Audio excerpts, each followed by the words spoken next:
Всем доброе утро из Сиднея, провинция Новая Шотландия на острове Кейп-Бреттон, Канада. После обеда мы поедем на экскурсию в крупнейший музей под открытым небом в Канаде – крепость Луисбург. А сейчас пойдем любоваться местными достопримечательностями. Только сошли на берег, и нас сразу встречает самая большая в мире 18-метровая скрипка. Она является скульптурным символом кельтских корней Новой Шотландии.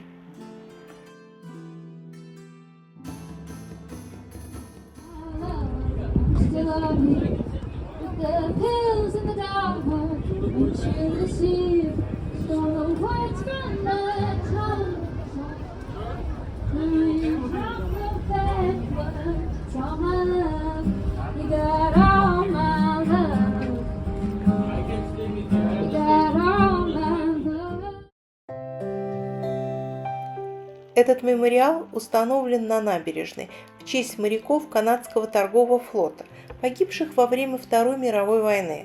Он напоминает о героизме тех, кто, рискуя жизнью, доставлял союзникам технику и необходимые припасы через Атлантику.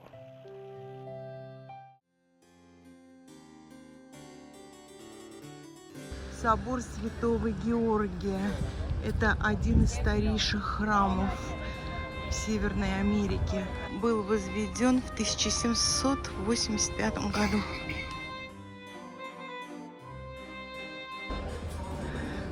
Я захожу в эту церковь, вот они просят donations, пожертвования.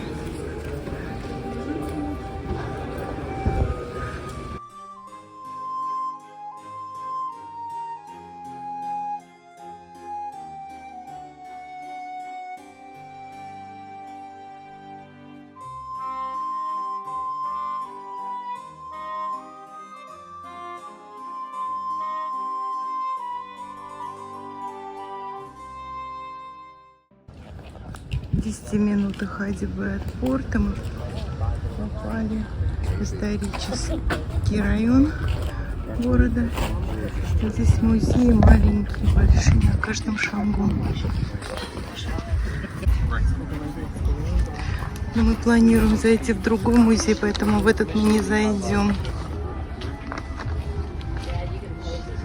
Вот еще музей. Сюда даже экскурсии приводят. Мне нравится, как экскурсоводы одеты в костюмы 18 века. А, это вот он, Just House. Это исторический дом Джозелина, Just House Museum. Старинный жилой дом 18 века. Один из немногих сохранившихся в Сиднее. А внутри находится экспозиция, показывающая, как жила зажиточная семья в колониальную эпоху. Хожу я в этот музей. Hello.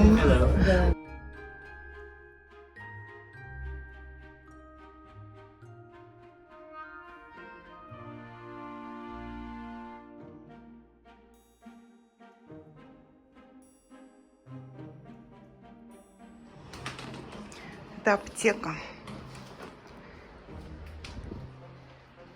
Лекарства того времени.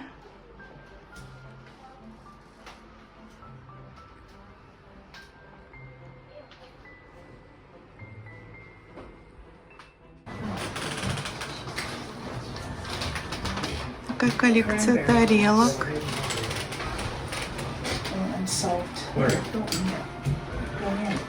Платье носили.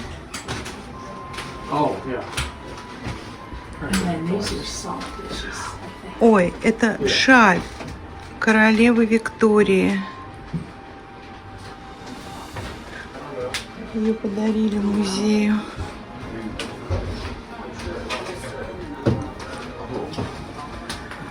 Мисс Далтон, написано, получила эту шаль в подарок от королевы Виктории. Такая посуда. 3 поросенка.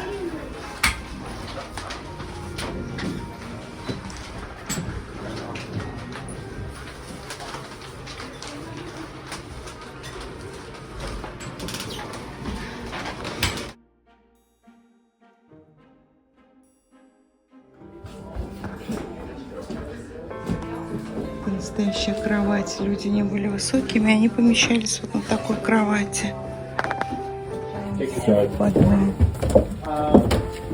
Floorboards would have been really nice for the staff here. That was unusual. Most basements just an earthen floor. The Jost family liked it here. Obviously, they came. Здесь белые такие цветы. Ой, они пахнут. Вот такой вид на наш лайнер. Погода классная. Виды красивые. Дома викторианской эпохи. Мне нравится этот город. Очень уютный. Такой милый.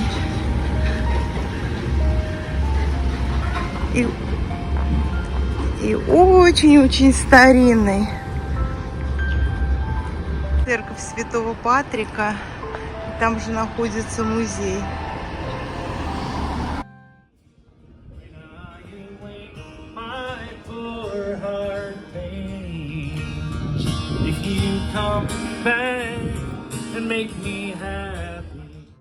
Город был основан в 1785 году и назван в честь Томаса Тауншенда, британского политика, сыгравшего важную роль в управлении колониями. Однако назвали его не по имени, а по его титулу – Виконт Сидней. В то время было принято увековечивать именно титулы знати, а не личные имена. Так появился город Сидней. Кстати, позже этот же титул дал имя и другому, куда более известному городу – Сиднею в Австралии. В 1995 году Сидней утратил статус города из-за административных реформ, проведенных правительством Новой Шотландии. Но, несмотря на это, именно Сидней остается крупнейшим населенным пунктом острова Кейп-Бретон, главным портом для круизных лайнеров и культурным центром региона. И, конечно, местные по-прежнему с гордостью называют его своим городом. Сейчас мы едем к полностью реконструированной крепости Луисбург, настоящей жемчужине истории острова. Крепость построили французы в XVIII веке как крупнейший военный порт в Северной Америке.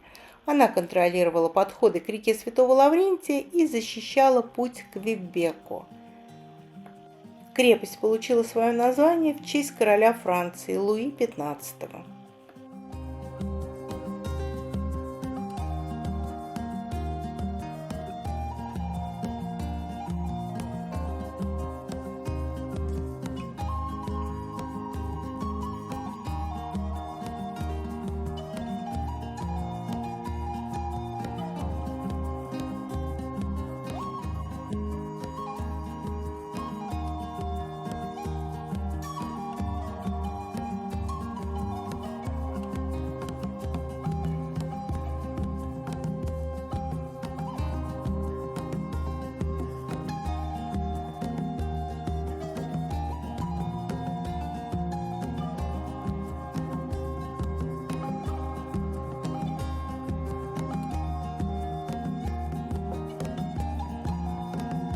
Это казарма. Солдаты так жили.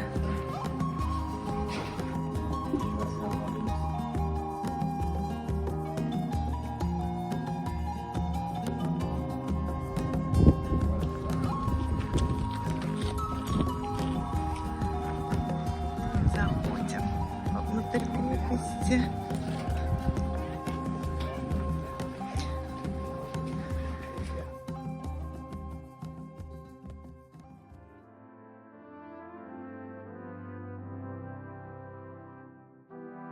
Ай. Ух ты.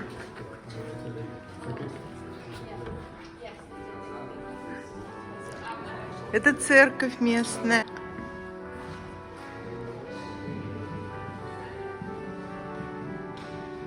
Так все аскетично, строго.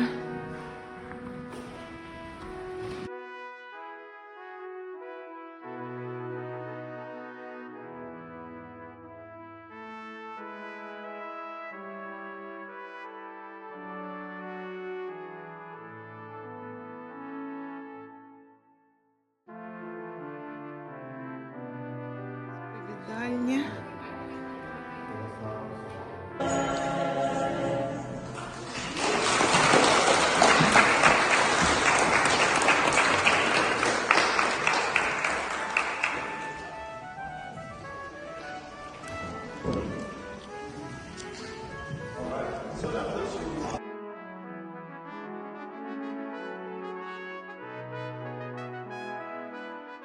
В XVIII веке в этом городе-крепости кипела жизнь, процветала торговля треской, располагался крупный гарнизон. Луисбург дважды осаждали британцы. Первая осада в 1745 году закончилась тем, что крепость перешла под контроль Британии. Вскоре по мирному договору ее вернули Франции, но ненадолго. Вторая осада в 1758 году стала судьбоносной. Британцы взяли крепость окончательно и позднее разрушили ее укрепления. В XX веке часть Луисбурга была тщательно восстановлена на основе исторических чертежей, археологических раскопок и архивных документов. Были воссозданы бастионы, жилые дома, казармы, тюрьма, магазины, пекарня, таверна и кузница.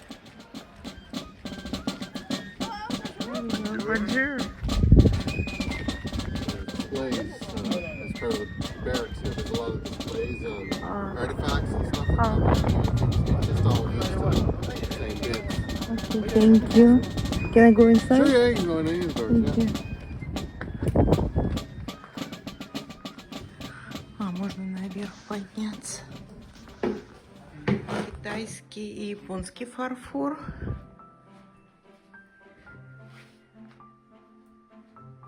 Это немецкий, голландский. Все было найдено здесь. Вот это уже из Испании. Это средиземноморский.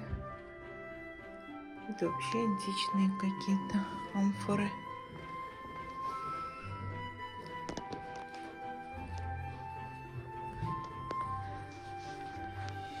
Это посуда из Англии.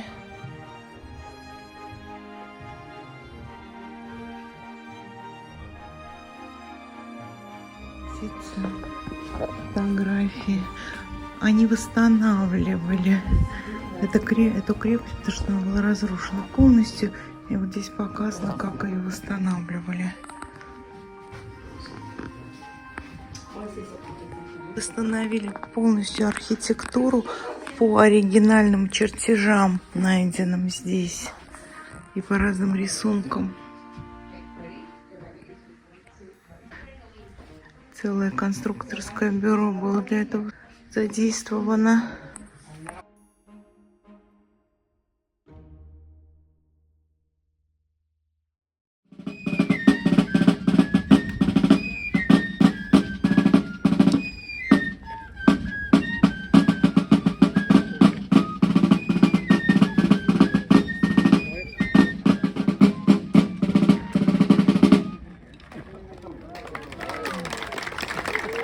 Актер, переодетый в форму солдата французской армии XVIII века, рассказал, как вербовщики обманным путем нанимали бедных французов на службу. Он поделился историями о быте солдат, их зарплате, питании, о том, на что они в основном тратили деньги. Конечно, это был ром. В конце своего рассказа он произвел выстрел из мушкета.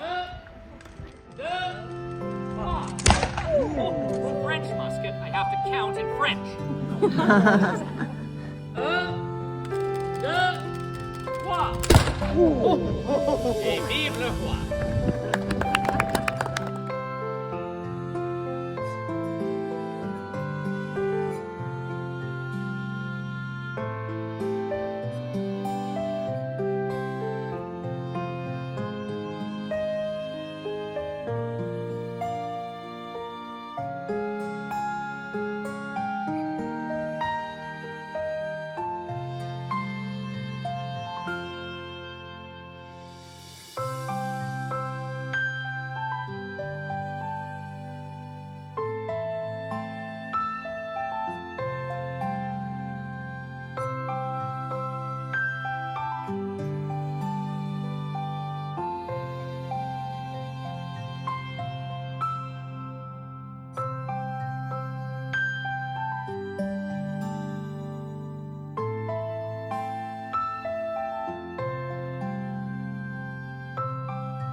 Carcan de cette île.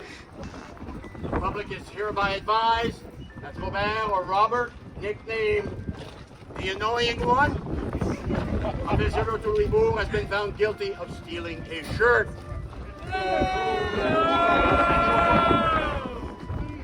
Во время прогулки по реконструированным улицам Луисбурга мы внезапно оказались участниками исторического спектакля. Толпа следует за солдатами и городскими властями в костюмах XVIII века. Этого человека в белой рубахе обвинили в краже, и мы публично предъявили обвинение и объяснили, какое ему назначено наказание. И под выкрики толпы сопровождают к месту наказания. Кстати, роль обвиняемого играет не актер, а обыкновенный турист. Это часть программы живой истории крепости. Такие мини-спектакли интерпретируют, как в то время действовала администрация правосудия и каким образом применялись публичные наказания. Au niveau, malchance pour vous, monsieur. I hate to see what the crowd is going to do to you. We'll see what happens. On continue. Au Carcan.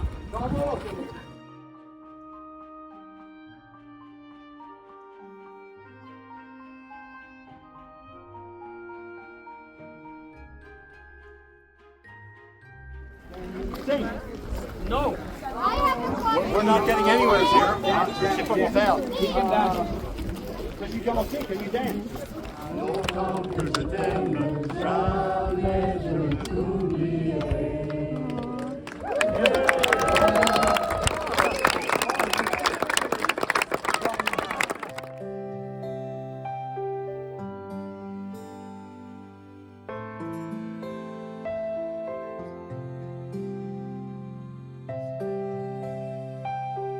Все волонтеры.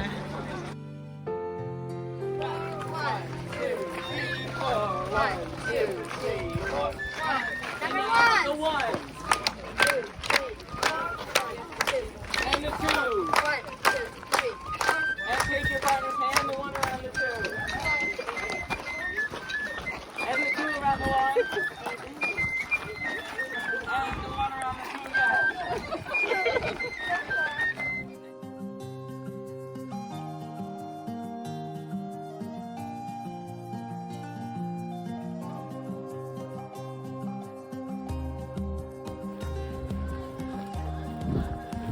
Жилые дома, есть пекарня, рестораны, ворота.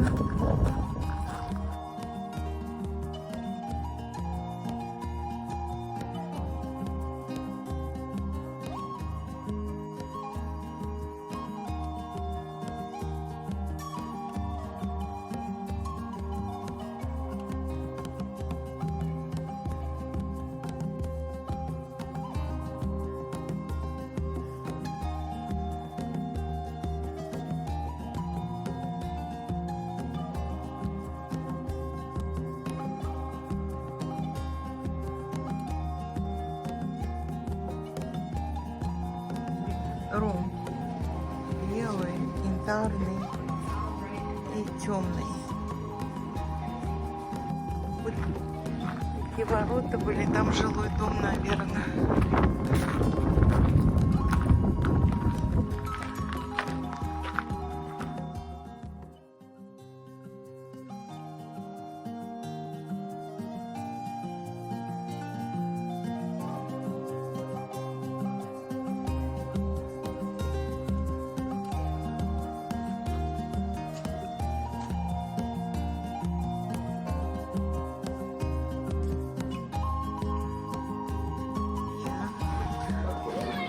Он печет здесь хлеб, и вот это сэмпл.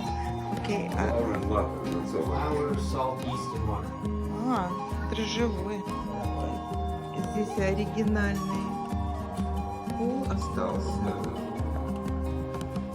И здесь у него две печки.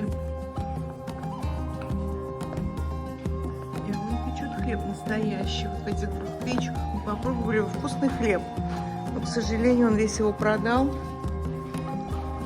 Мы не смогли. Ну, вкусный. И тебе понравился хлеб? Я не знала, что я хлеб пеку. А вот кузнец. Hey, are you blacksmith? My friend is. А, окей.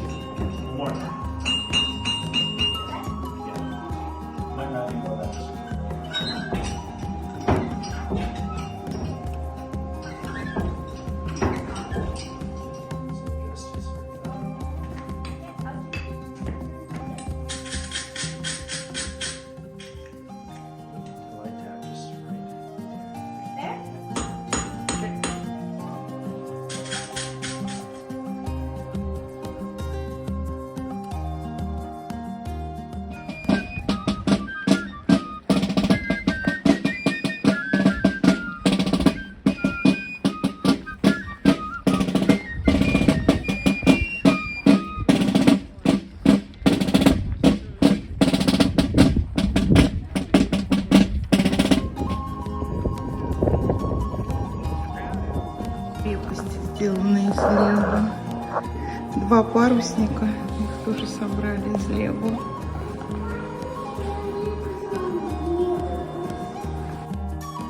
Кет Луисбурга.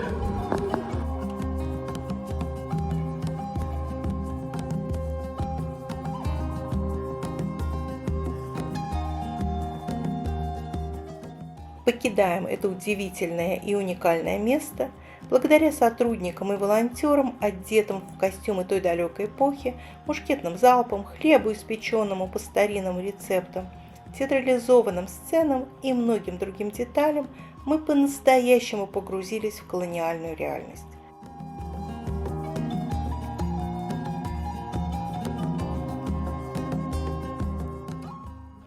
Из окна автобуса открывается такой живописный вид на гавань и маяк Луисбург Лайтхаус. Это место примечательно тем, что здесь стоял первый маяк в Канаде, построенный французами еще в XVIII веке для навигации судов. Современная башня была возведена в XX веке и по-прежнему служит ориентиром для кораблей.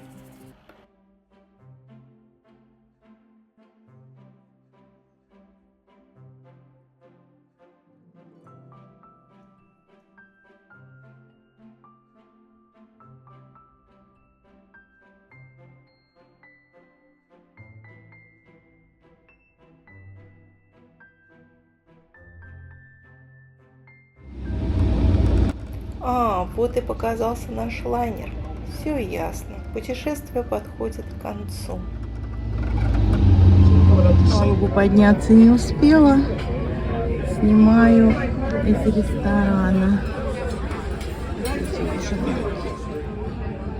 Мы покидаем Новую Шотландию и направляемся в Бостон. Завтра мы еще проведем 1 день на лайнере, и послезавтра мы уже будем дома. 7 дней пролетели очень быстро. До встречи. Пока.